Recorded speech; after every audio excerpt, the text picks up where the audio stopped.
Thank you very much. Good morning, everybody, and really thank you for this excellent, great opportunity to speak and to be with you on this very important topic that are the living labs and how the living labs can really contribute to the sustainable development and the research and innovation of our societies. The title of this presentation is, you can say in bracket, water-oriented living labs.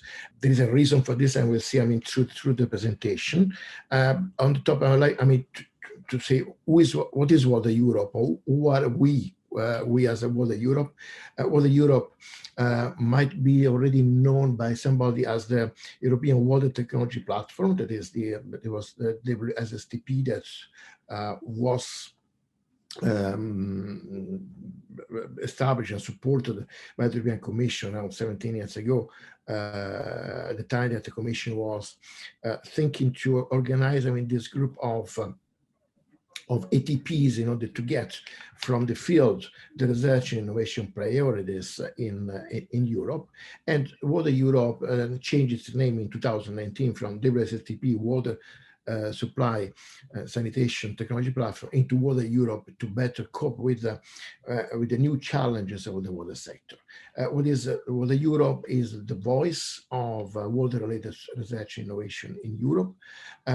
We improve the coordination of the research and innovation sector in the water ecosystem. Of course, this is aimed at enhancing the performance and the capacity of the water ecosystem to be competitive in Europe and beyond Europe, and to contribute to research innovation to support solving the global water challenges in Europe and globally. It's a multi-stakeholder association. We have more than 230 members from 27 countries. We represent 1 million employees and with a turnover of 232 billion per year.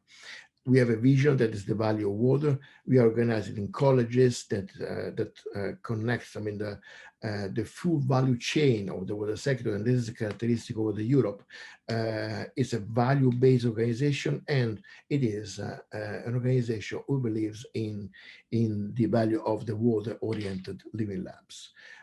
We advocate for a water-smart economy and society, where we recognize the really true value of water, when all the water resources are available at the right time, at the right quality, at the right quantity, and at the right price, to the users.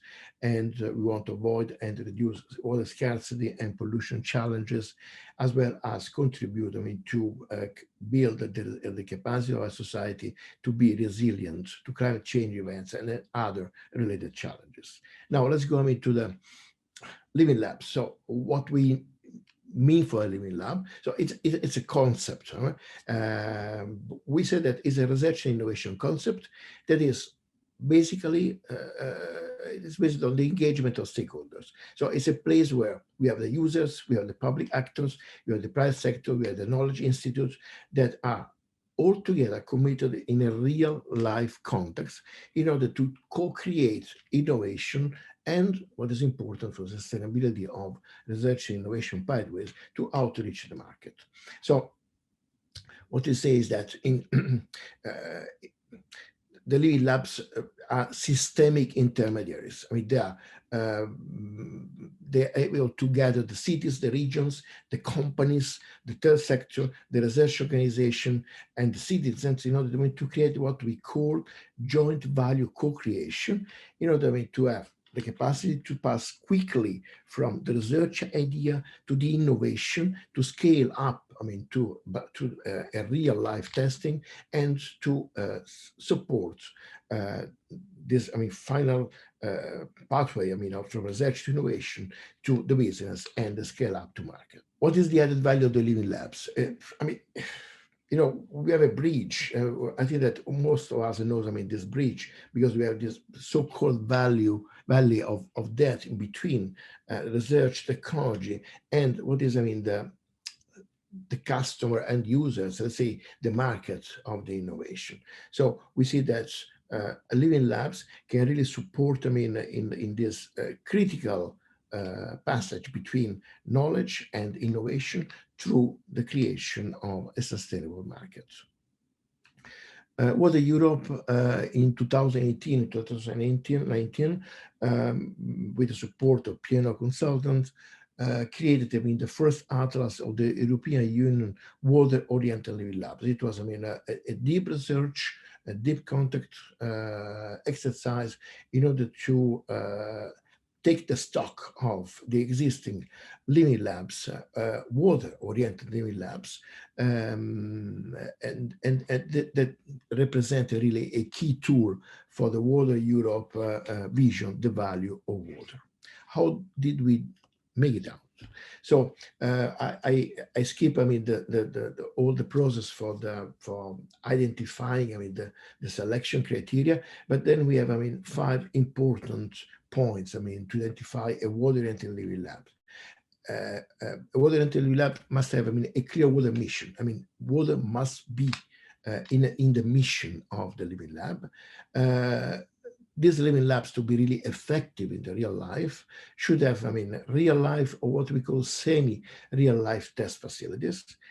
There is the absolute need of a clear and effective involvement of the local or regional water authority, because, once again, let's stress the matter that water is a global challenge, but it's a local issue.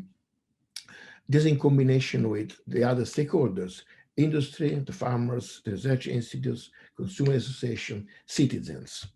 The living labs should have, something that we call credible continuity. So it means that it's not based just on a project, but has the capacity of be self-sustainable in the long run. And the last point is that whether or not this living lab offer the opportunity to represent an open test environment for the stakeholders.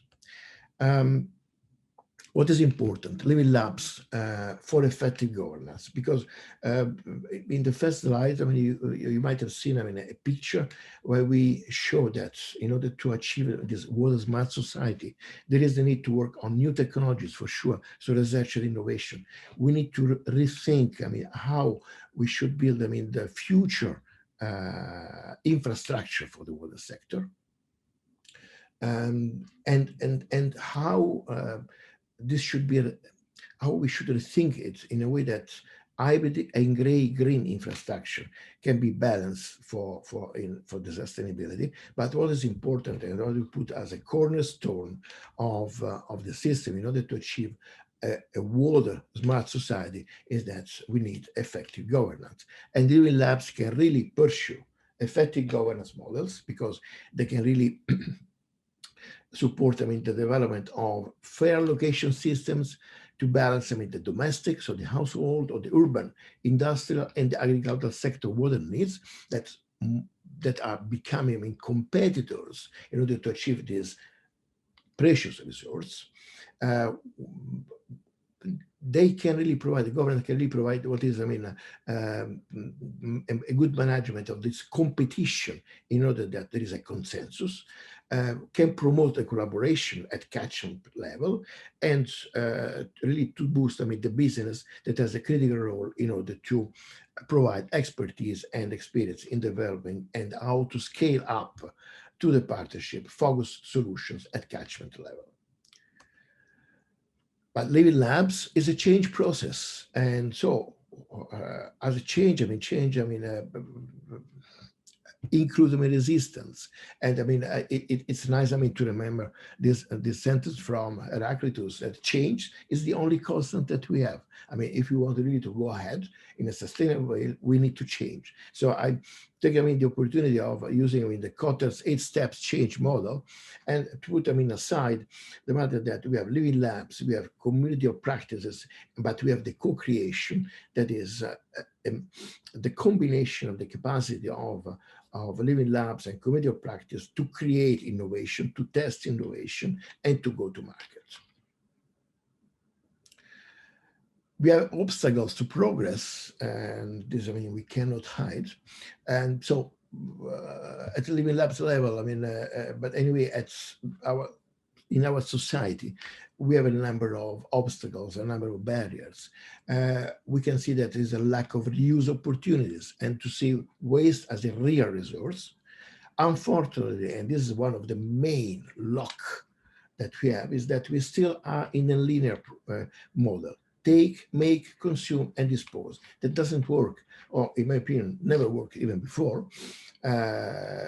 We need really to identify and to show what is the value of water against the price of water, because the value and the price of water are two completely different things.